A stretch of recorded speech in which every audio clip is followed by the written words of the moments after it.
What's up guys? Feeling Rider here. Welcome back to my channel. For today's episode, mag-unbox tayo ng ating nabiling helmet from SEC MotoSupply dun sa kanilang Domingo branch malapit sa Pure Gold Agora. So to start this video, intro po muna tayo.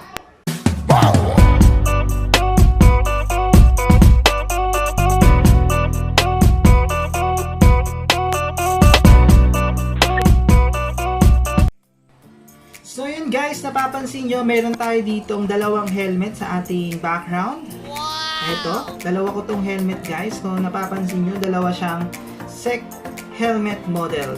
So ito yung una kong helmet guys.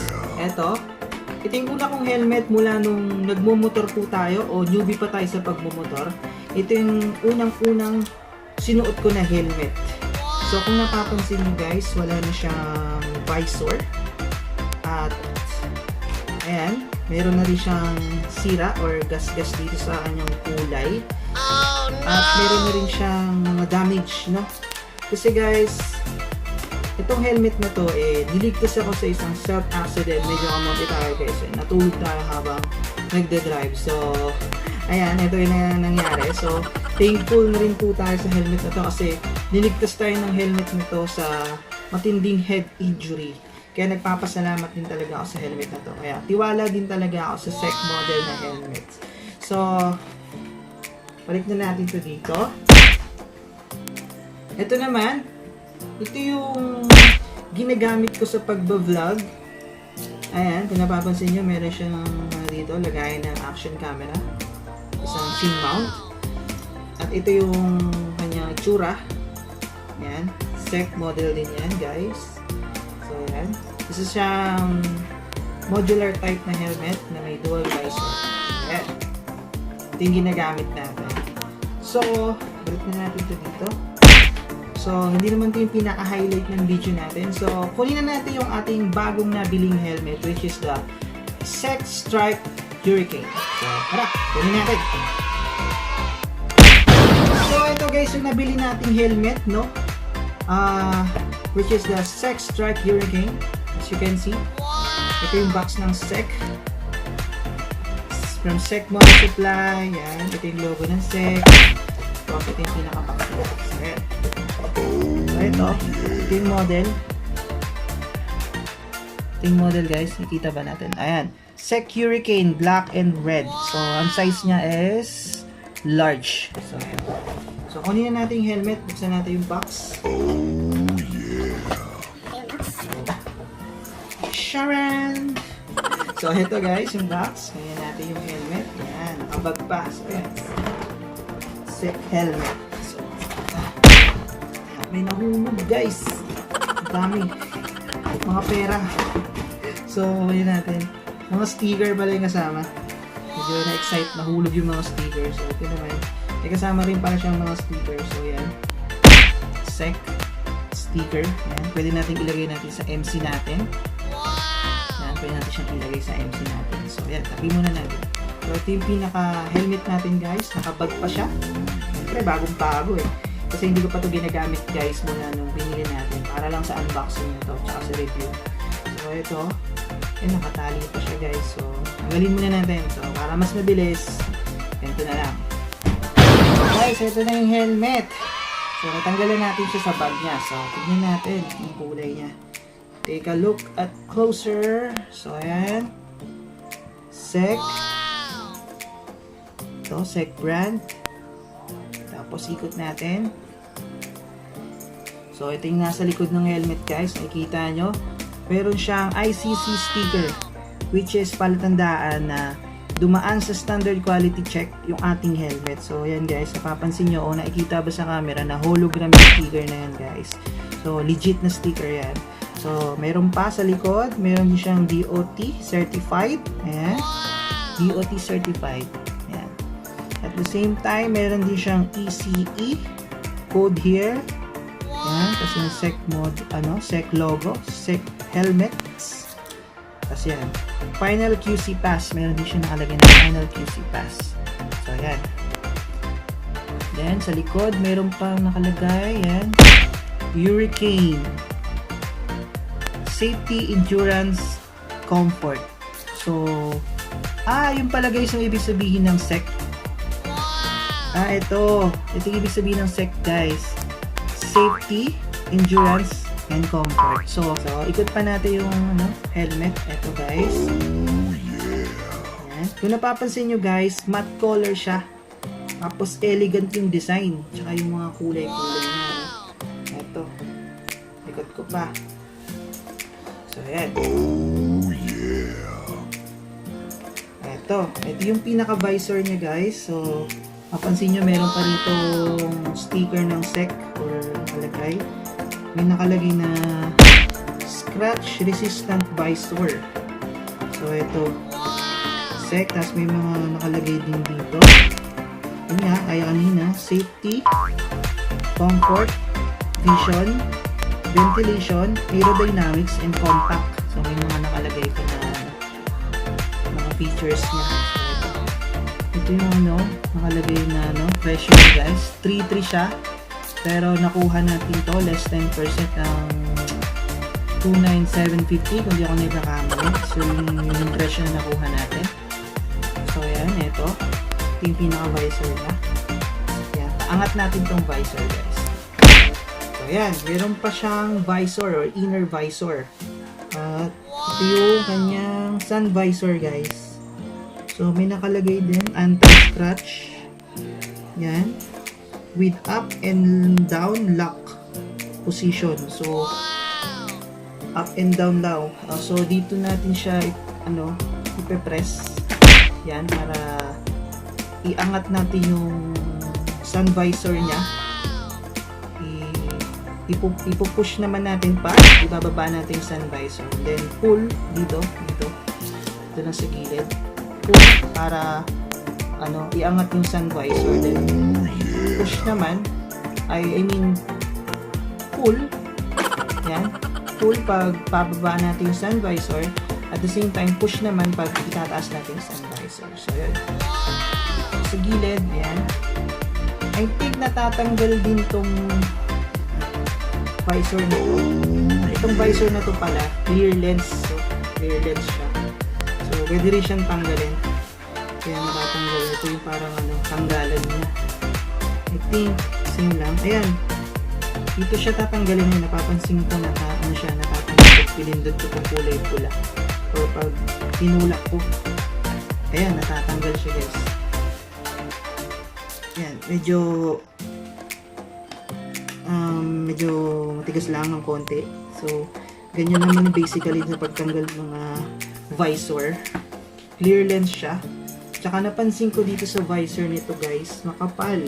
Makapal guys, ito, makapal. Makapal siya. Hindi siya yung mga visor na manipis. Talagang high premium, maganda yung quality. Ito natin. At meron din siya rito guys. May air vent din siya, na tinatawag natin. Air vent ba yung tawag dito? Tama, air vent. Ito. Ayan, meron siya ritong clip. So, I think pag binaba mo to yan, bukas na siya para pumasok yung hangin. In case na pag ginagamit na natin yung helmet natin, dito papasok yung hangin. Kung ibababa lang natin to, ibaba natin, bukas na siya. Para yung hangin pumasok sa loob ng helmet. At the same time, napansin ko rin dito sa taas, meron din siyang air vent. Ito. Ikita natin. Yan. Ito yung air vent niya. Ito yung pinaka-air vent. Yan. Tataas lang din natin to. Hanapin natin. Tataas lang natin to. Yan. Yan. Taas para bumukas na siya. Tapos dito rin pumapasok yung hangin. Para pag drive na tayo, dito pumapasok ang hangin. Para meron ding hangin sa loob ng helmet natin. Siyempre, sa likod, dito yung exhaust niya. Exhaust. Gilid natin. Exhaust niya. Ang ganda rin ng design. May pagka-spoiler design din yung likod niya. O yung kanyang exhaust. Hindi ko alam kung meron itong sarahan o bukasan. Wala naman. Which is good kasi exhaust to. Dapat wala itong sarahan, diba? Kasi dito lalabas yung hangin na papasok. Wala dito sa air vent natin, wala dito sa chin mount, pati rin dito sa ganun ito guys, pansin ko rin ito, meron siyang nose guard. Nose guard. Ito guys. Para siyang takip sa ilong. Which is good thing kasi ang nose guard guys, sa mga helmet, ano to, nakakatulong to pag humihinga tayo, no guys. Ito yung nagbablock sa hinga natin sa loob ng helmet para hindi magpag yung ating mga visor. Diba, minsan guys, pag nagda-drive tayo, humihinga tayo sa loob ng helmet. So, pag huminga tayo, ang tendency, yung visor natin nagmumoy sa loob. So, mahalaga rin na meron talagang nose guard. Ito yung nagbablock ng ating paghinga pagsuot natin yung helmet. No? Ito pala guys, pansin ko rin, no? Hindi siya mabigat, hindi rin siya magaan, sakto lang. Yan, light lang siya, light, skin, light. So yan, no? Binigsa ko siya. Hindi siya yung talagang sobrang bigat. Kasi pag yung helmet natin mabigat, no? Pag sinuot na natin siya, nakaka-stress siya pag suot-suot natin pag sobrang bigat. Para sa akin, ha? Kasi pag suot-suot na yung helmet na mabigat, tapos igagalaw-galaw yung ulo mo, nakaka-stress siya sa batok. So, tama lang yung bigat nito guys. Yun nga, I think comfort siya. Talagang komportable siya pag sinuot na natin kasi sa bigat niya, no? Wala kasi tayong timbangan para masukat natin kung gaano yung bigat. Ito guys, yung tsura niya, yan.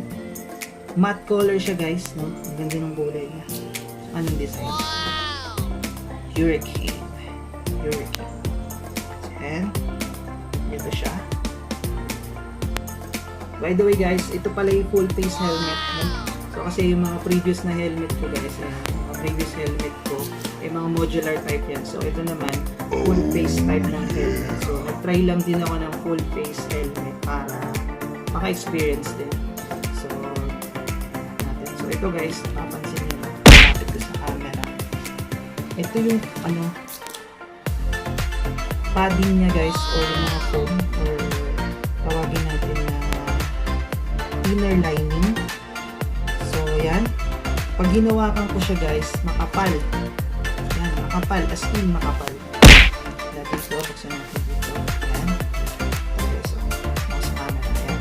Kita na diba? Ang kapal guys. Ito, kapal niya. Talagang premium yung ginamit ng material dito guys. Premium.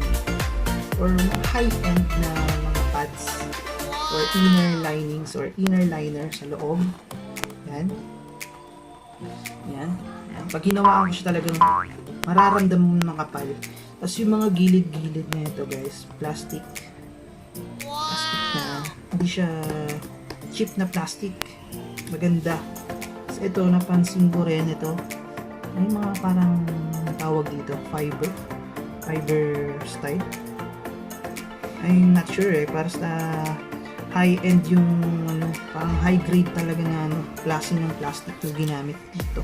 Tapos yung kanyang mga tahi, ayan, mga tahi dito sa foam is maganda, ayan.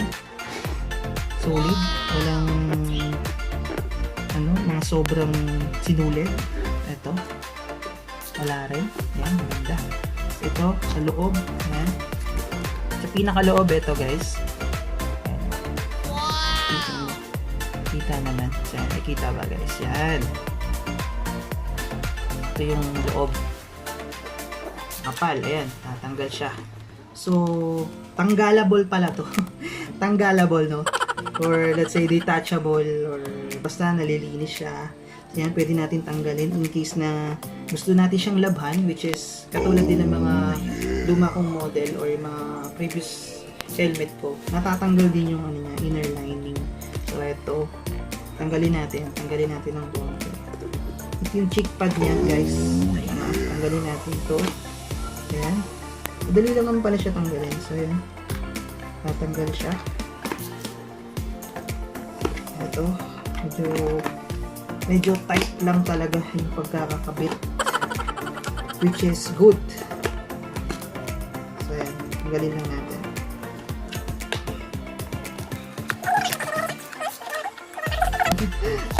Ayan, natanggal ko guys. Ayan, natatanggal siya. Ito yung pinaka foam niya. Ito. Oh, diba? Yan, maganda. Maganda. Oh guys, yung high-end or premium yung ginamit dito ng material sa helmet na to. Ayan. So, natatanggal siya. Tabi mo na natin. So, ayan. Kasi nyo ito guys, oh. Ito na yung pinakaloob. So, ito yung pinakaloob guys. Ito yung pinaka ano niya. Loob. Ayan. Ito. Pansin nyo yan. Parang styro. Dito sa loob. Yung pinaka shell material niya sa loob. Ayan. Hindi siya yung shell na nabibiyak. So, ito. Pag kinurot ko siya guys. Yan. Lumulubog lang yung kuko ko. Tapos, buo pa rin yung pinaka loob. Alam, focus natin. So, yan. Yan. Buo pa rin. Yan. Pag pinitik ko, yan. Solid na solid, guys. So, talagang pumasa to sa quality check. So, ayan. Meron din ako napansin dito na butas. Ayan, kung nakikita sa camera. Focus natin.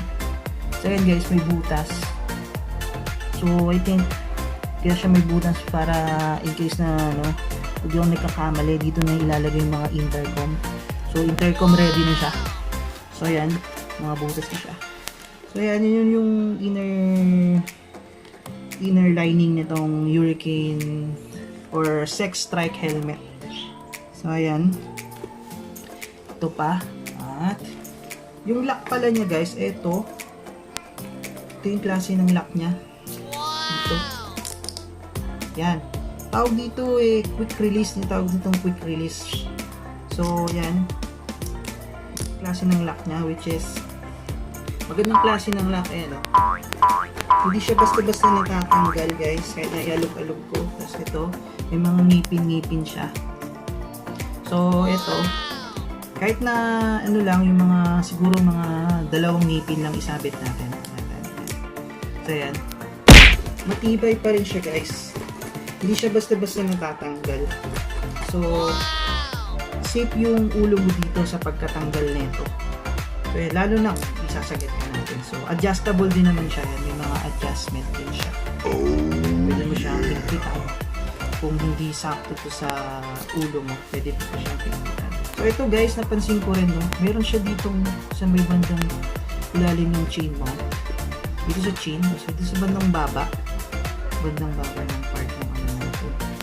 Meron siya rito parang ano to? I'm not sure eh. Parang filter. O ganun. May ano siya. Ito. Ayan. Yung dati kong helmet walang ganyan eh. Ito meron eh. I think para sa air. Pag may hangin, hindi siya basta papasok dito sa loob. Or parang air blocker. Air blocker ba tawag dun? Or basta ganung term guys. Para siyang pag ano, hindi siya ma-wind noise, hindi siya maingay sa loob. Pag masyado ka na ng mabilis or tumatakbo ka na ng mga 60 km pataas or 50 km pataas. Walang masyadong noise na papasok dito. Siyempre, sa mga nag-vlog din, mahalaga rin to para wala masyadong ingay sa mic o sa pagsasalita. So, ayan. Ito yung pinakaloob niya, guys. Which is thumbs up para sa akin. At yan, ito pa. Pansin ko rin dito sa bandang part ng ano, yung lock nitong helmet. Yan rin siya, no? May parang leather na material na ginamit, which is ganun din dito, leather din dito, pati rito leather din yung ginamit. So yan yung pinakaloob niya. Tinanggal ko na po yung pinaka cheek pad niya, may balikan natin. So eto siya, yun nga, dual visor, one click lang, napakadaling gamitin. Which is yung previous helmet ko rin meron ding ganito, dual visor din. Para in case na maaraw, ito yung pwede mong gamitin. Pag masyadong tirik yung araw, ito. Para hindi masyadong masakit sa mata. Okay, guys. Ito naman, clear lens. Yan. clear lens siya. Hindi ko pa tatanggalin yung sticker, no? Tanggalin na rin natin para makita natin yung tsura. So, ito. Yan, ito yung pinaka-sticker niya. Yan. So, yan, ang ganda, no guys? Pinaka-ano niya. Overall, 101% ako dito sa rating ko sa helmet nito. Kung balak nyo siyang bilhin or trip nyo siyang bilhin, bisita lang kayo sa store ng SEC, sa SEC MotoSupply. By the way, yun nga, nabanggit ko nga, binili ko ito sa SEC and Domingo branch nila. Malapit sa Pure Gold Agora. Check nyo na lang siguro yung kanilang FB page para sa directory nila. Sunod naman, i-try natin to gamitin during ride. I-test naman natin, i-review naman natin to na ginagamit talaga. So ayan guys, so suot na natin ngayon yung ating SEC Strike Hurricane. Ito, nakikita nyo, no? So napapansin ko lang nung sinuot ko to, talagang fit na fit siya sa ulo ko. Size nito guys, diba, large. So usually ito na yung kinukuha natin, mga size large. Pero kung mas malaki ulo nyo, kumuha kayo ng XL, depende sa trip nyo kung bibili kayo na ito, no? So ito, so, sakto siya sa ulo ko. Ayan, sobrang sakto niya guys. Sobrang fit niya yan. Yung pisngi ko po napipisil na. At napansin ko, unique siya. Hindi siya yung katulad nung SEC Windstorm ko. At iba rin yung feeling nung sinuot ko to. Hindi yung napansin ko. Yun nga, gaya rin ng sabi ko dun kanina, makapal tong itong visor. Yan, makapal din siya. So, yung sinuot ko to, napansin ko rin yung visor niya makapal. Yan, sobrang kapal niya. Talagang pag sinuot mo to, makikita mo na makapal yung visor niya. Yan. So, nung sinuot ko na siya, lalo na pag binaba mo, makikita mo yung thickness ng visor. Ito. Lalo na pag suot-suot mo na siya, makikita mo yung lining dito sa loob. Makikita mo yung mga lining. Tapos pag tinataas mo siya, pansin ko yan. Pag natamama yung paningin mo dito sa linyang to, makikita mo yung thickness ng visor na to. So good sa visor na to. Tapos ito naman guys, yung para sa sun visor. Yan. Okay. Up down mo lang siya. So yan. Madali lang siyang gamitin, katulad lang din ng aking previous helmet o yung isa kong pang helmet. So yan, madali na siyang gamitin. So yan. Tapos pag binaba ko pa yung rear visor niya, yan. Tapos may sun visor pa na iba na yung dating ng ng vision mo dito. So tinaas mo to, yan, mas malinaw. Kasi nga clear lens siya. So pansin ko rin yan, malinaw siya guys. Dahil siguro nga bago pa siya, pero dahil nga scratch resistant to, hindi rin to kagad basta-basta masisira. Yun nga rin, makapal siya. So di siya, I think di siya basta-basta mababasag in case na malaglag or what. So yun. At yun nga, yung gaya nga rin sabi ko, itong nose guard, laking tulong din. So wala kang masyadong moist na experience sa loob ng helmet kahit nagsasalita ka ng ganito. Ayan, nagsasalita ako, diba guys? So yun, nakikita nyo, yan, hihinga ako. Though na merong mga moist sa loob, hindi siya totally malabo. Yung moist niya, nakalat lang siya papunta dito, hindi dito sa harapan kasi nga natatakpan itong nose guard, which is good thing. Malaking tulong din. Ayan, taghihinga ko. Ayan. Yung pinaka-moist niya, dito lang. Wala dito. Dito sa gitna, wala. Which is, magandang tulong din to. Kasi yung aking windstorm na SEC helmet, meron siyang nose guard, kaso hindi ganito kataas. Yung tipong hindi na matatakpan yung ilong mo. Hindi siya ganun kataas. Mababa siya. Kaya pag sinuot ko siya, kitang-kita yung mukha ko. Ito naman, talagang close na close yung mukha ko. Tsaka, di basta-basta rin akong nakikilala. So, yun. Hindi na napansin ko. Yan. Good thing, yan. Makapal yung clear visor mo, guys. Yan. Taas ko, yan. Comfortable siya. Pag sinuot ko na siya, hindi siya masakit sa tinga. Hindi siya tipong pag gumagalaw ka, hindi naiiwan yung helmet mo, sasabay talaga siya sa ulo mo. Tsaka, ramdam mo na suot mo yung helmet. Tapos yun, madali rin siya tanggalin. Gaya nga nang sabi ko, quick release siya dito. Ano ba yung ano? So, kinakapa ko pa to, guys. Oh, ito lang napansin ko. Yung kanyang lock, tagong-tago dito. So, though na quick release siya, kailangan ko pang kapain dito sa loob. Yan, para matanggal ko siya. Ayan. Hindi ka tulad nung isa kong windstorm na nandito lang banda, pwede ko siyang ganunin. Matatanggal na siya. So ito, kakapain ko pa talaga dito sa may bandang gilid. So I think na-adjust naman to, or nauurong pa to pababa. Hindi ko lang sure. Ayan, dali lang naman siyang tanggalin. Ayan. So ayan. Ito yung feeling ko, or yung experience ko habang suot-suot ko itong Stripe Pure Game. So, try naman natin nung tumatakbo, no? So, try natin. So, ikot tayo dito. Yan, nakauna yung makina natin. So, binaba ko lang itong rear lens. So, takbo tayo ng konti, guys. So, malawag ng helmet na ito, guys. Eh, maririnig ko pa rin din. Nakor mo, maririnig din mga kapatid ko, which is normal. So, tingnan naman natin.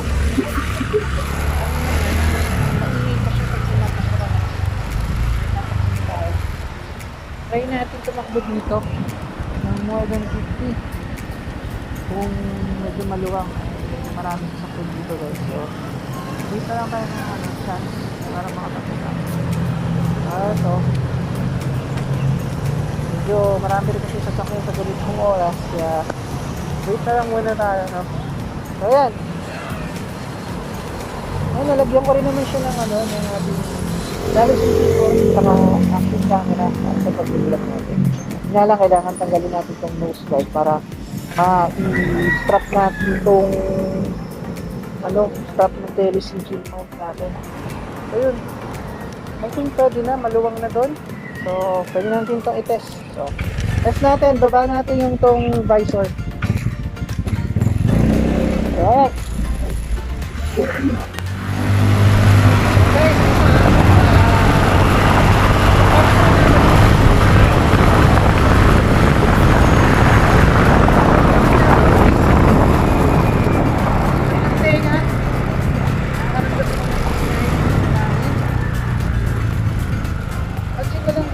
Kanan. Kanina wala. Bakit? Pero kanina nag-block ko na yung 60 pataas. Nararamdaman ako ngayon ng hangin. Pero dahil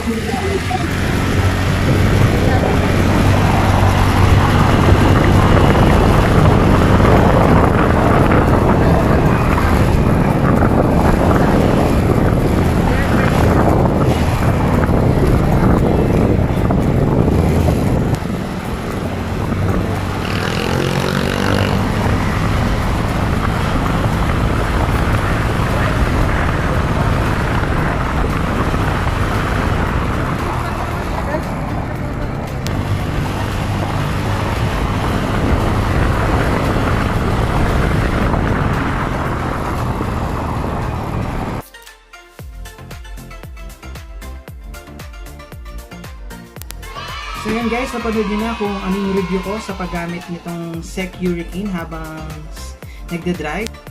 To end this video, shoutout nga pala kay Brian Kent Dison. Shoutout sa iyo pa, maraming salamat sa suporta sa ating channel. At the same time, shoutout din kay Jepoy Gwapopoy, ang ating kaibigang motovlogger din.